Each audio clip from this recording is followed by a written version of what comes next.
How do I help my failing marriage? Today we're going to talk a little bit about what you can do if you're struggling in your marriage to try to find deeper connection.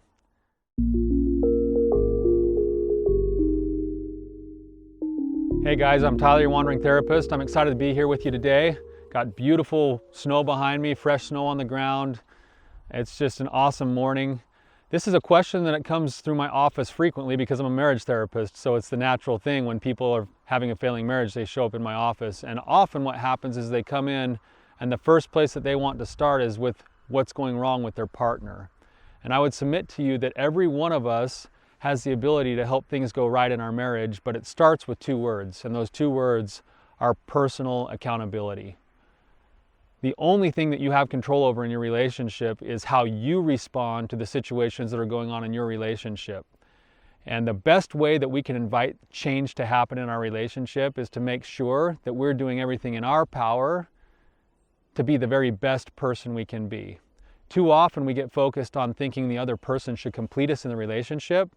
And when we want the other person to complete us and they don't show up, then we get resentful and we get frustrated and we feel powerless.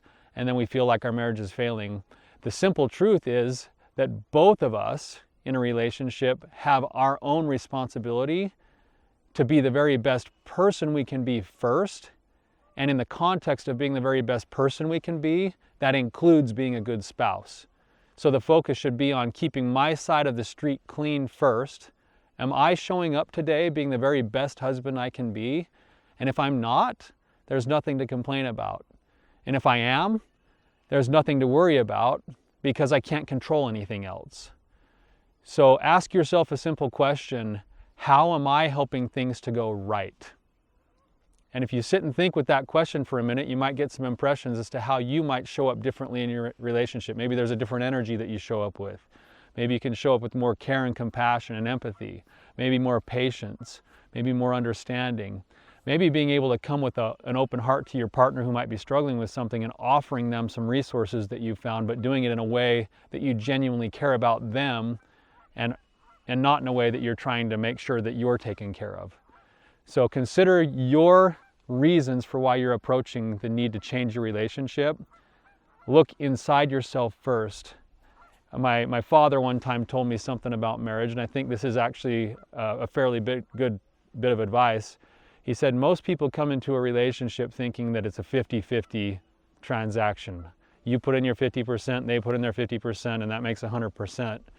The truth is that a good relationship is based off of a different math equation, and it's 100-100.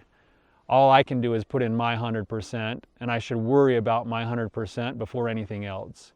And if I'm doing that, I'm more likely to be happy. I'm going to be confident in who I am. And I'm more likely to invite the kind of change that we would need in our relationship to have deeper connection. So how can I help things go right? Ask yourself that question. If you're interested in this topic, a really good book that you can read and pick up would be The Anatomy of Peace. It goes into great depth about this idea of the power of personal accountability to liberate yourself in relationships.